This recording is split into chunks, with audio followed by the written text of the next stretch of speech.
Leo.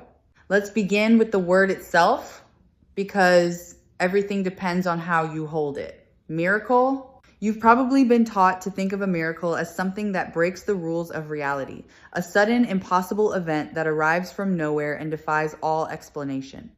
But that's not quite what a miracle is, and it's certainly not what I sense approaching you. A miracle, in the truest sense, is the arrival of something you had quietly stopped believing was possible for you specifically. It doesn't have to break the laws of the world. It only has to break the private law you'd written in your own heart, the one that said this kind of love happens for others, but somehow never quite reaches you. That law is the thing about to be broken.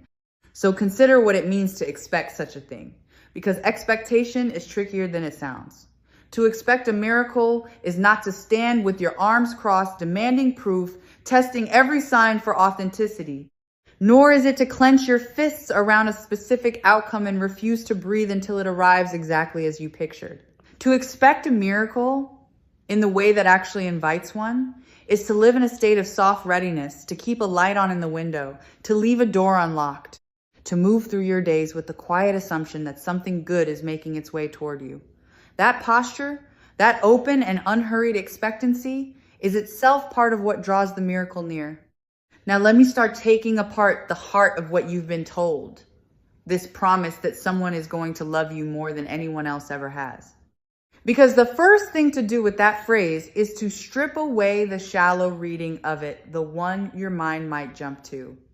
Being loved more doesn't mean being loved louder. It isn't about grander gestures or more dramatic declarations or a bigger show of feeling. Those things can be present, but they aren't the substance. Plenty of people have been loved loudly and shallowly, showered with performance while starving for something real. The more that's coming to you is a different kind of more entirely, and I want to spend our time together unfolding exactly what it consists of. The first dimension of that more is depth, and depth is nearly the opposite of drama. A deep love is quiet. In the way that deep water is quiet, it doesn't need to make noise to prove how much of it there is.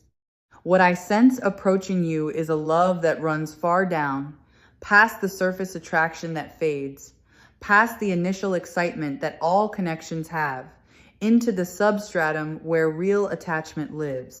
This is the kind of love that doesn't evaporate when the novelty wears off, because it was never built on novelty in the first place. It was built on something sturdier, and sturdy things don't drain away. You're going to be loved at a depth that previous loves never reached, and depth is the first meaning of more.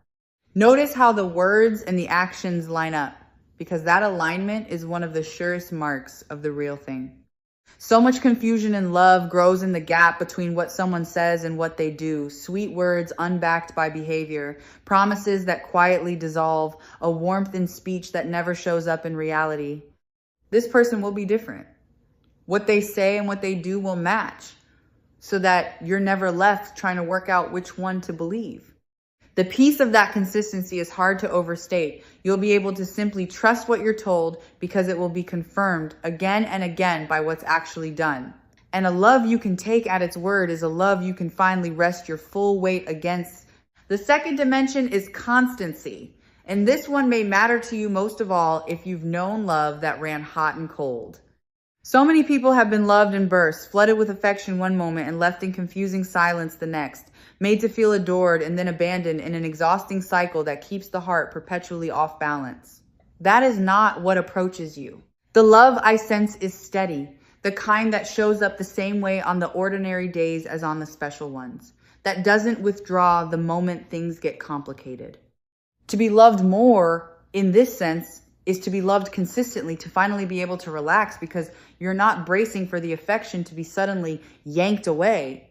Constancy is a form of more that the anxious heart recognizes instantly as the thing it always wanted. I want to name the relief of a particular question finally answered because I sense you've carried an anxious one through past connections. Do they really want me? That constant low uncertainty, that need for reassurance that never quite settled, that background hum of insecurity about where you stood, it's exhausting, and it quietly robs love of its peace. What approaches you puts that question to rest for good. This person's steadiness and plainness will leave you in no real doubt about being wanted. And when a question like that stops needing to be asked, an enormous amount of energy is freed. Energy that was going into anxious monitoring can finally go into simply enjoying the thing. You get to stop auditing the love and start living inside it. The third dimension is being truly seen.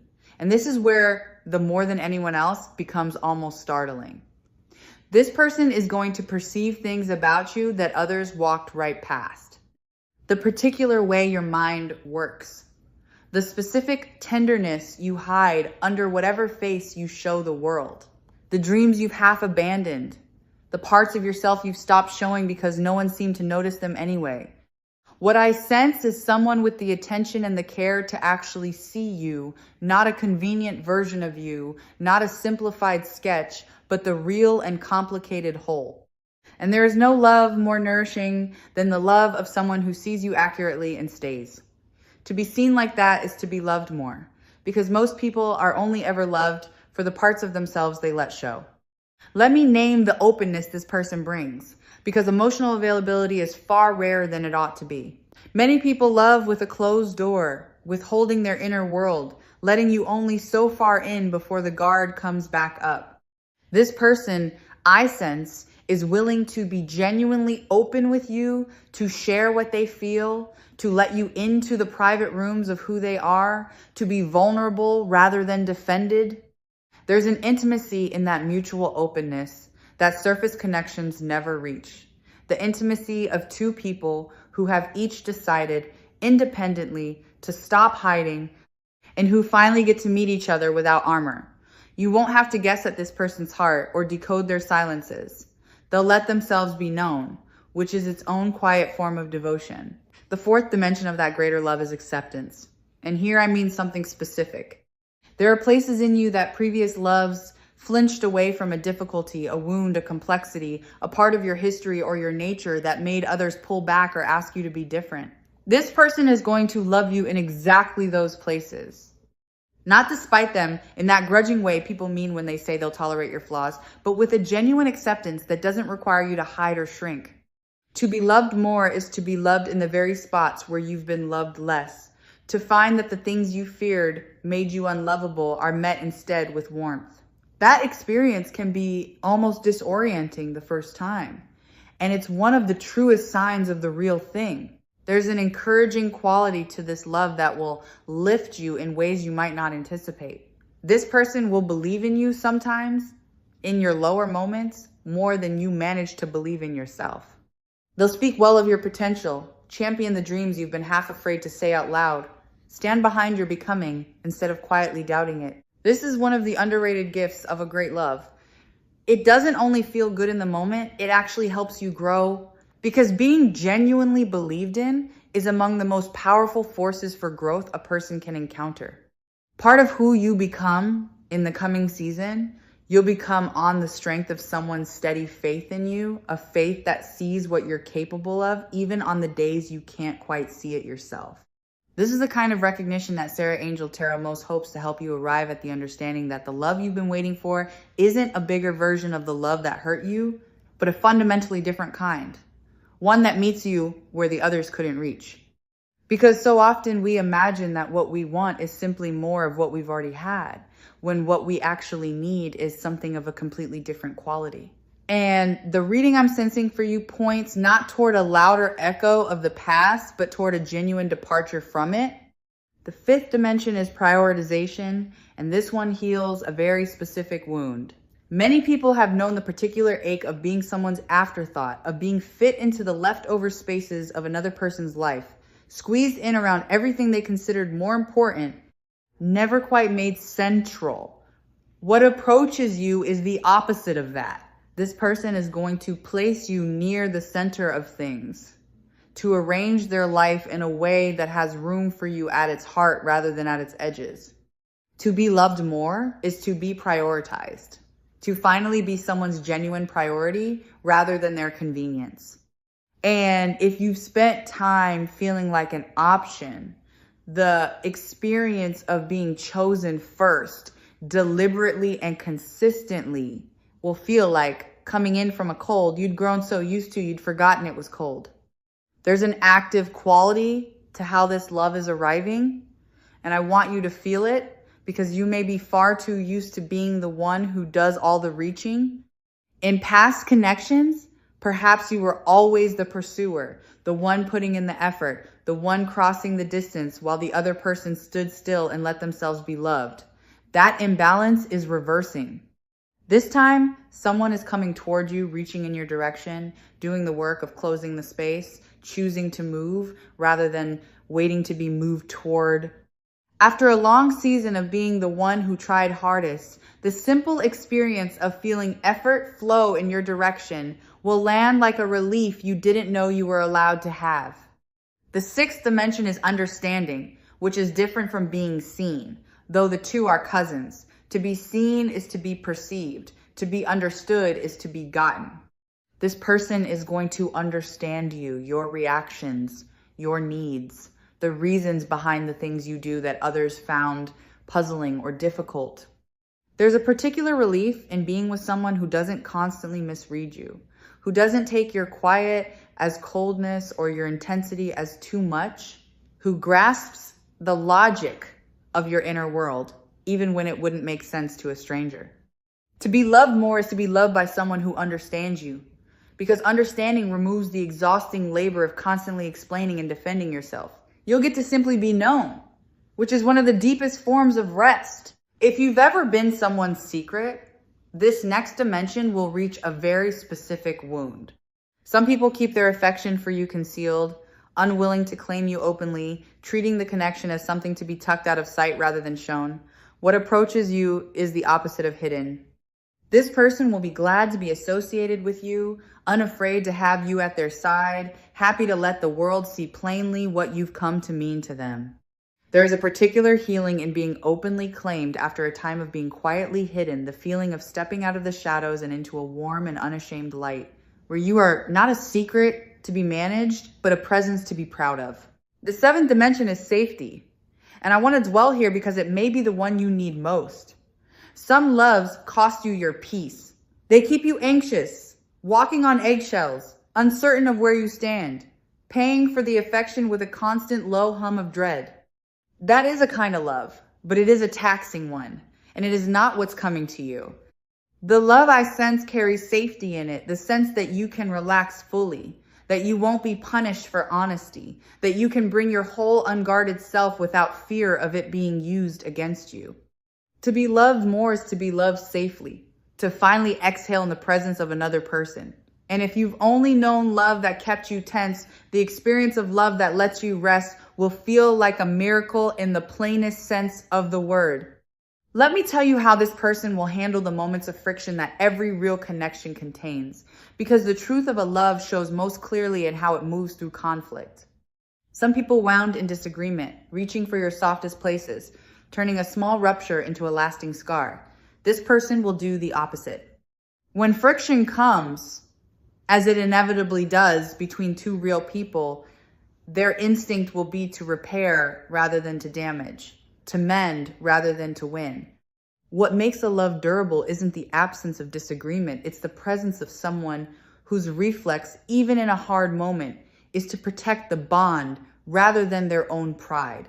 You'll be safe to disagree, which is a rarer safety than most people ever get to know. The eighth dimension is devotion, by which I mean the willingness to show up in action rather than only in word. Talk is easy and cheap and abundant. Devotion is the love that translates itself into deeds. This person is going to demonstrate their feeling through what they do, through the reliability of their presence, the follow through on their promises, the small, consistent acts that add up to a life of being cared for.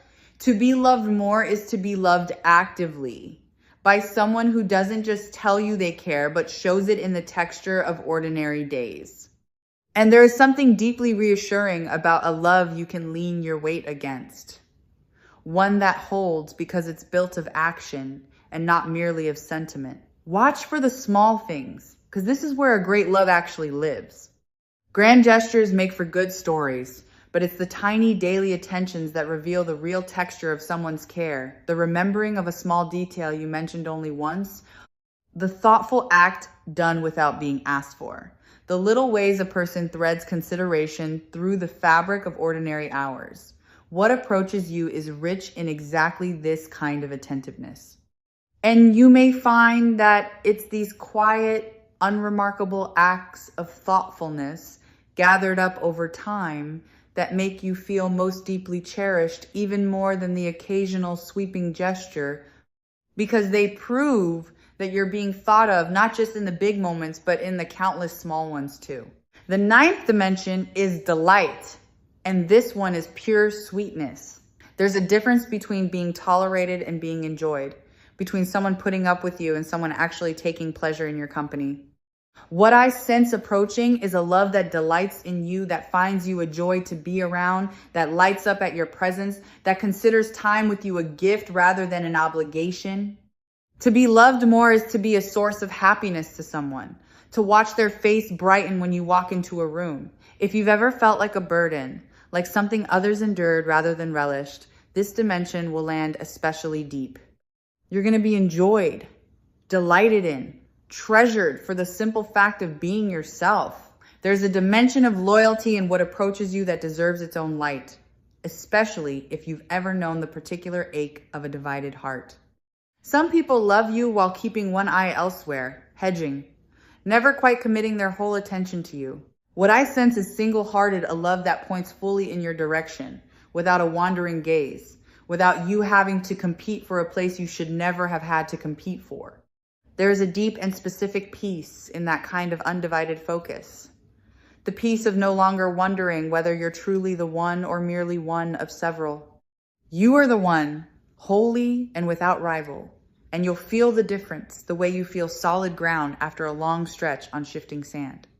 Now let me turn the deconstruction in a direction you might not expect, because the miracle isn't only about what this person will do. It's also about what's happening in you.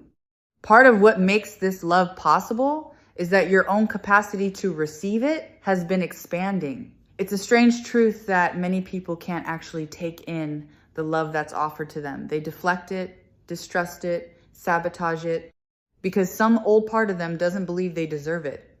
And so love that arrives finds no place to land. But I sense that in you, the ground is being prepared. You're becoming more able to believe in your own lovability, which means that when this love comes, you'll be able to actually receive it rather than push it away. The miracle is partly the love arriving and partly you being finally ready to hold it.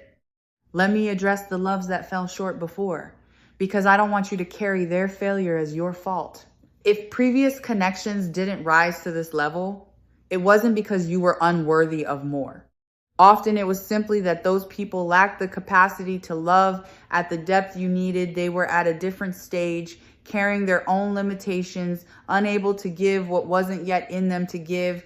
Their inability to love you fully was a fact about them, not a verdict about you.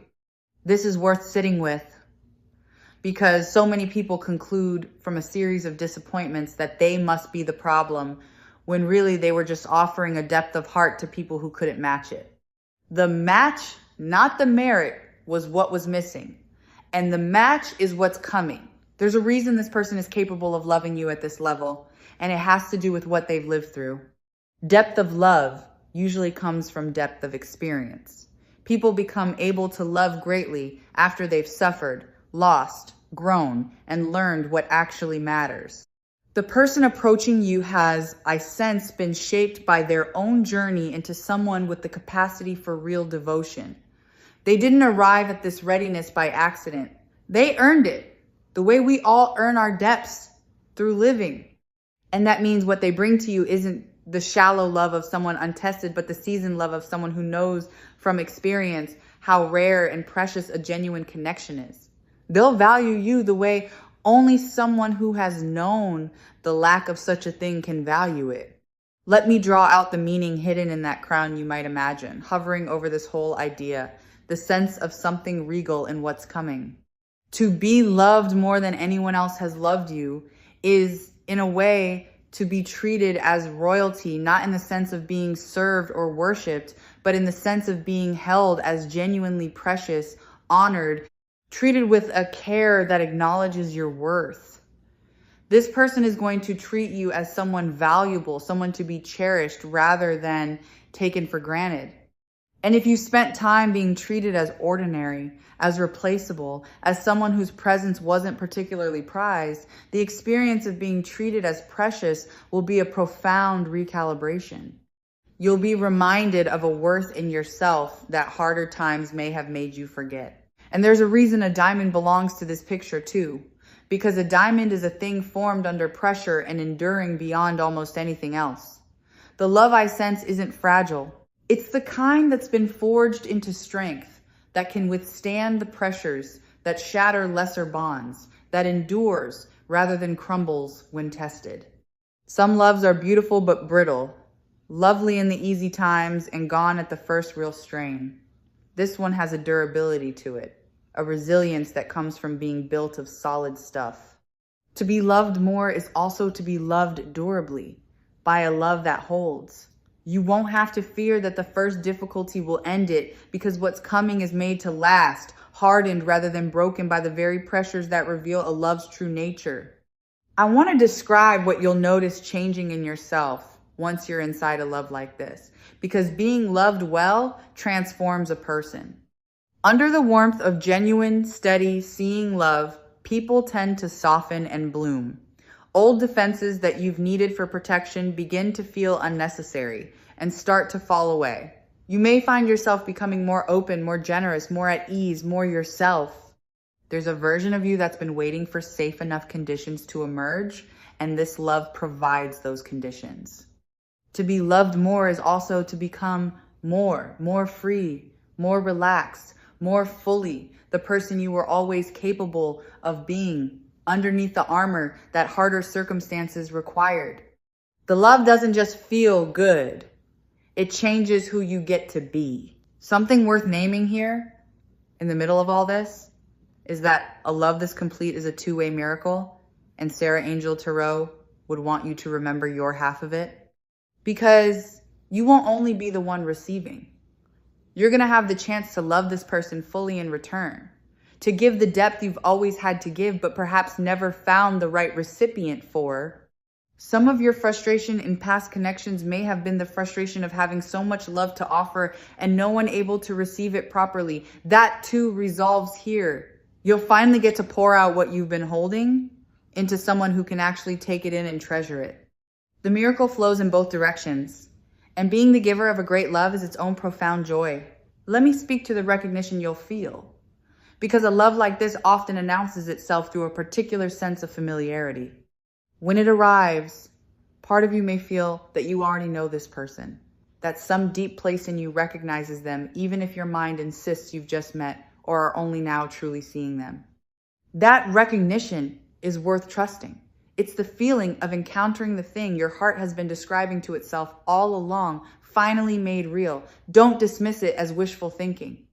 The sense of homecoming, of finally finding the shape that fits the space you've been holding open, is one of the most reliable signals that you've found the real thing rather than another near miss.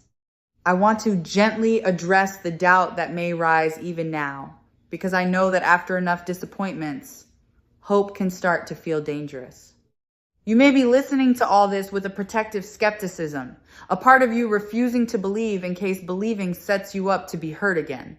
I understand that instinct, and I won't ask you to abandon it entirely, but I'll invite you to loosen it just slightly, to allow the possibility that this time is genuinely different. The walls you built were reasonable responses to real pain, but walls that kept out the wrong loves can also keep out the right one. And the love approaching you is worth lowering a wall for. You don't have to tear them all down at once. Just leave a gap wide enough for something good to slip through. Let me name the timing quality I sense, without pointing to anything you could mark on a calendar, because the readiness matters more than the schedule. This isn't a distant, someday sort of thing. It has the feeling of something near, something that has moved from the realm of the possible into the realm of the imminent. The conditions have aligned. You've grown into readiness. This person has grown into readiness, and the space between you is thinning. What was once a far-off hope has become a close approach. So while I can't and won't hand you a specific moment, I can tell you the energy of it is present tense and warming, not cool and remote. It's the feeling of something almost here rather than something you can only long for from a distance. I want to reflect on the patience you've shown in waiting for this, because your waiting was not wasted time. Every disappointment refined your sense of what you actually want. Every connection that didn't work taught you something about yourself and about love. Every stretch of loneliness deepened your capacity to appreciate real companionship when it finally comes. You didn't waste those years by not yet having this. You were being prepared for it, sharpened and clarified and readied, so that when it arrives, you'll recognize it and know how to hold it well. The person you are now, shaped by everything you've been through, is exactly the person capable of receiving and sustaining the love that's coming. Nothing was wasted. It was all preparation. There's a specific fear I sense in you that I want to dissolve. The fear that you might somehow miss it, that the miracle could come and you'd fail to recognize it or mishandle it and let it slip away. Let me set that fear to rest. A love this aligned isn't so fragile that a single misstep destroys it, and you're not so oblivious that you'll fail to notice something this significant. Trust that when it comes, you'll know, and trust that it has enough substance to survive your nervousness, your imperfections, the clumsy first moments that every real beginning contains. You don't have to be flawless to receive this. You just have to be open. The miracle can handle your humanity. It was made for a real person, not a perfect one. And you are exactly the real person it's meant for. Let me describe the ease that will characterize this connection once it settles, because ease is one of its signatures. So much of what you may have known as love involved effort of the wrong kind. The effort of trying to be enough, of managing someone's moods, of working to earn affection that should have been freely given. This love asks a different kind of effort, the good kind. The effort of showing up and being present, but not the exhausting effort of trying to be someone you're not in order to be loved. With this person, you'll find that being yourself is enough, that the connection flows more naturally than you're used to, that you don't have to force or perform or strain. That naturalness, that sense of a thing working the way it's supposed to, is how you'll know you've arrived somewhere real. There's a warmth of simple presence I want to mention too, because so much of love is never spoken at all. It lives in the quiet of a shared space, the ease of a companionable silence, the settledness of knowing there's a person nearby whose nearness feels like home. What approaches you carries that grounded kind of warmth, the sort that makes a room feel safer just for their being in it, that turns ordinary time into something restful simply by being shared. After any stretch of feeling alone, even while in company, or of company that never quite let you exhale, the experience of a presence that genuinely soothes you will be among the sweetest parts of all of this. You'll notice that you feel more at home in your own life when this person is near, not because they complete you, but because their steady company makes the whole of your existence feel a little warmer and a little more held. I want to speak to how this love will hold your past, because I sense you may worry about the weight of your history. This person isn't looking for a version of you that arrives unmarked and uncomplicated. They want the whole of you, including the parts shaped by what hurt you, including the lessons written in your scars. Your history isn't a liability to be hidden from them. It's part of the story of how you became someone worth loving this deeply. And rather than holding your past against you, this person will honor it as the road that led you to them. You won't have to pretend to be untouched by life. You'll get to be fully yourself, history and all, and find that the whole of you is exactly what's wanted.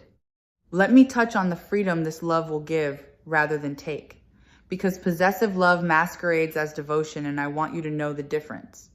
Some loves try to shrink your world, to isolate you, to make you smaller so you're easier to keep.